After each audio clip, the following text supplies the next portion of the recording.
Заводтан айтылган жүрүү узактыгы 480 км. Honda электроунаасын жөнөкөй эле розеткадан үйдөн зарядтаса болот.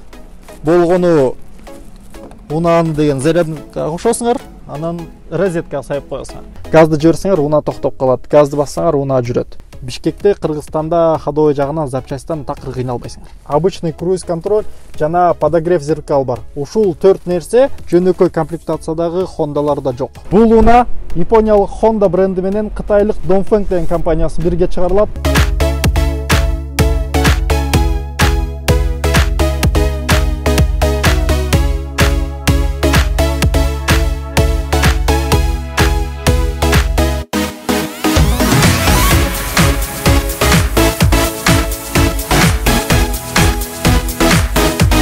Саламатсыңар урматтуу электромобиль KG YouTube каналынын көрүүчүлөрү. Силер менен бүгүн Адылжан. Кытай мамлекетинин мыйзамы боюнча чет мамлекеттен келген өндүрүүчүлөр өз алдынча Кытай ичинде иш жүргүзүүгө укугу жок. Алар сөзсүз бир кытайлык компания менен чогуу бирге иштеги укуктуу. Tesla болобу, Mercedes, BMW болобу, Ford болобу, алардын баары кытайлык бир компания менен чогуу бирге иштеш керек болот. Анда эмесе бүгүнкү биздин обзордо Honda MNV. Бул унаа Япониялык Honda бренди менен кытайлык Dongfeng деген компаниясы бирге чыгарылат. Кытайлык Dongfeng компаниясы бир гана Honda менен эмес, Nissan, Volvo, Ford жана башка компаниялар менен бирге иштешет. Сиз көрүп тургандай эле Honda'нын H деген биз баарыбыз көргөн значок эмес, Dongfeng компаниясынын белгиси турат. Бул машина деген Dongfeng компаниясынын белгиси менен чыгат, бирок деген документтер боюнча толук Honda'нын белгиси менен кетет. Анда эмесе Honda MNV.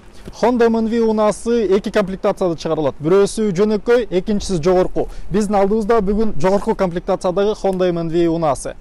Honda MNV'нин узундугу 4 метр 32 сантиметр болот. Туурасы 1 метр 78 сантиметр.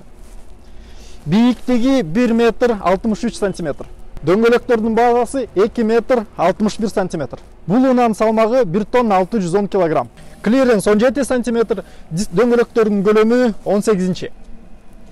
Заводтан айтылган жүрүү узактыгы 480 км. Бирок фактически жайында ичинде 4-5 адам отурганда, кондиционер иштеп турганда 400-430 км жүрүп берет. Honda XNV, MNV'лердин баары алдыңкы привод болот. Мотордун күчү 120 кВт. Аттын күчү менен санаганда 163 аттын күчү бар. 280 Нм крутящий момент. Ушундай күчтүүлүк менен 402 метрге драг рейсингде жарышканда Camry 2.5, 3 объемдогу BMW, Mercedes'терди, Lexus 570 машиналарды оңой эле жеңип коет.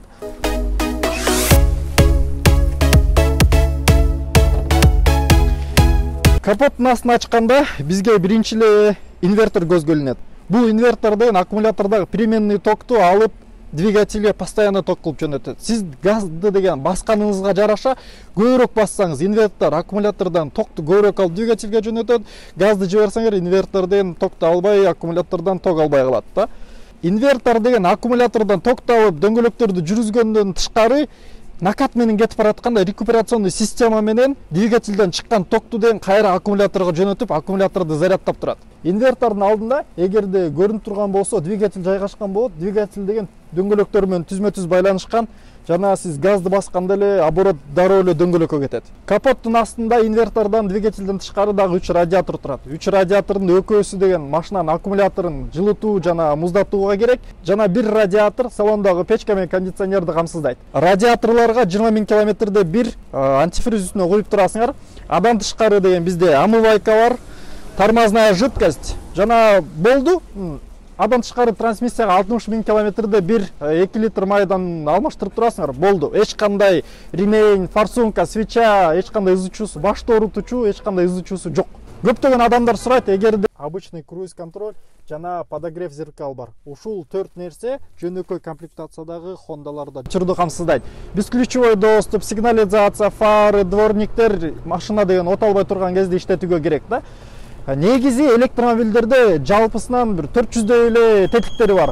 Бензини менен жүргөн унааларда 1,5-2,000 тетиктерге чейин жакын болот. Ошондуктан электромобилдер бензин менен жүргөн унаалардан караганда 10 эсе азыраак бузулат.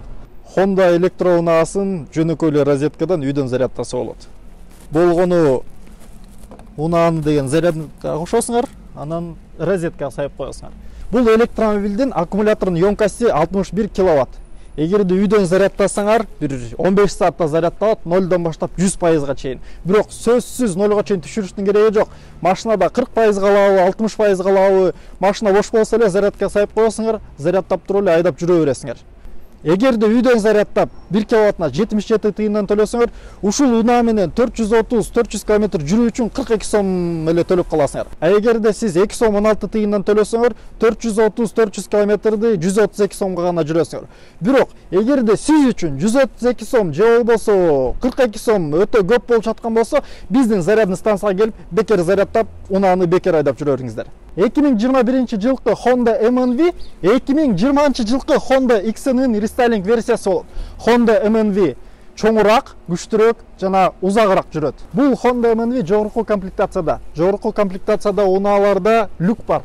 А жөнөкөй комплектациядагы унаалардын үстүндө люк жок болот. Эгерде байкасаңар, Honda унааларынын комплектациясынын баарында жөнөкөй болобу, жогорку болобу, арткы айнектеринде тонировкасы менен келет.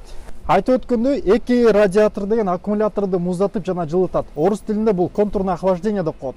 Эгерде электроунаада контурное охлаждение бар болсо, аккумулятор азыраак деградировать этет. Эгерде контурное охлаждение жок болсо, деградациясы батыраак өтөт. Ошондуктан эгерде электромобилди ала турчу болсоңуз, контурное охлаждениясы менен алганга аракет кылыңыздар. Honda MNV'де фаралары LED болот, а Honda XNV'де фаралардын баары галоген. Руль, сиденье, салон ошибкасын баары кожадан болот, пластиги сапаттуу, эч нерсе калдырабайт, шылдырабайт, жолдо жүрүп баратканда асфальт айдайсыңарбы, грунттан айдайсыңарбы, эч нерсе титиреп калдырабайт да. Машина жаңы 21 жылкы.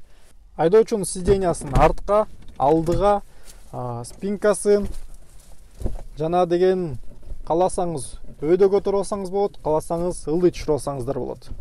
Оталдыруу үчүн тормозду тейп, оталгыч баскычын басасыңар. Машина оталды. Бизде бул жерде мультируль, сигнал, обычный круиз контроль, музыканын үнүн көбөйтүп азайтканга, главный дисплейди домой артка жана деген звонокторду кабыл алып же звонокторду өчүрүп койгонго баскычтар бар. Кадымкыдай эле онанкындай бул жерде лепестоктору, дворниктики жана фара менен поворотниктер. Брейк холд системасы сиздин светофордо, пробкада туруп калганда улам сайын газ тормоз баса бербегендей брейк холду күйүз коесуңар. Анан деген бир гана газ менен эле айдап каласыңар. Газды жиберсеңер унаа токтоп калат, газды бассаңар унаа жүрөт. Бул Б деген баскычы рекуперация. Рекуперационный системасы кандай жардам берет? Машина деген накат менен кетип баратканда өз-өзүн зарядтай берет. Эгерде сиз өйдө бартасыңарбы, ылдый келтасыңарбы, эң башкысы бутуңуз менен газды баспай накат менен кетип бараткан болсоңор, машина өз-өзүн зарядтай берет. Бул рекуперационный системанын жардамы менен бензиновый унаалардан караганда электроунаанын тормозной колодкалары 2-3 эсе көбүрөөк жашайт. Анткени рекуперация бул тормоздун бир түрү деп эсептей берсеңер болот. Айдоочулардын каалоосу менен рульду кааласаңар чыгарып, киргизип, ылдый же өйдө жылдырып алсаңыздар болот. Кандай сизге ыңгайлуу болсо, ошондой кылып коюп аласыңар. Бул жерде бизде панель управления, спидометр, орто эсеп менен канча километр жүрүп баратканы, круиз системаны күйгүзүп өчүрүү, жалпы канча пробеги бар, унаа деген канча километрге дагы жүрө алат, саат канча болгону, температура, ready деп жазылып турат. Бул машина деген жүрүүгө даяр деп турат. BT аудио бул Bluetooth азыр деген бирөөнүн телефонуна кошулуп турат деген белгиси. Charge дегени бул рекуперационный система иштегенде жанып турат. А эгерде сиз газды басып энергияны коротуп атсаңар, анда power деген жанып, сизди зарядты кетирип атасыңар деп белгилеп турат. Honda MNV'нин жогорку комплектациясында беспроводной зарядкалар бар. Эгерде сиз телефонуңузду ушул жерге түздөп коюп койсоңуз, телефонуңуз зарядтала берет.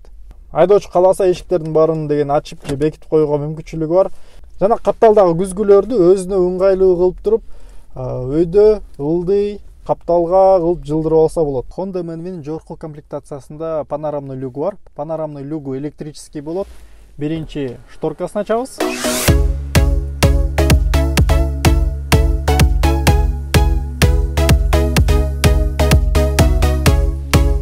Анан кийин люктун өзүн ачсак болот.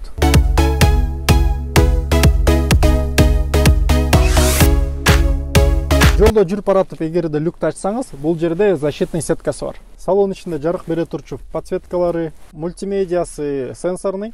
обычный круиз контроль жана подогрев зеркал бар. Ушул 4 нерсе жөнөкөй комплектациядагы Хондаларда. Анан Bluetooth кошулса болот, радио оксо болот. BYD CarLife деген системасы бар. Телефонуңарды CarLife менен туташтырып алып, же Bluetooth менен туташтырып алып, сизге чалууларды кабыл алсаңыз болот. Bluetooth аркылуу музыкаларыңарды койсоңор болот. Менин боюм 180 см. Азыр деген айдоочунун сидениясы мен өзүмө ылайыктап коюп алам.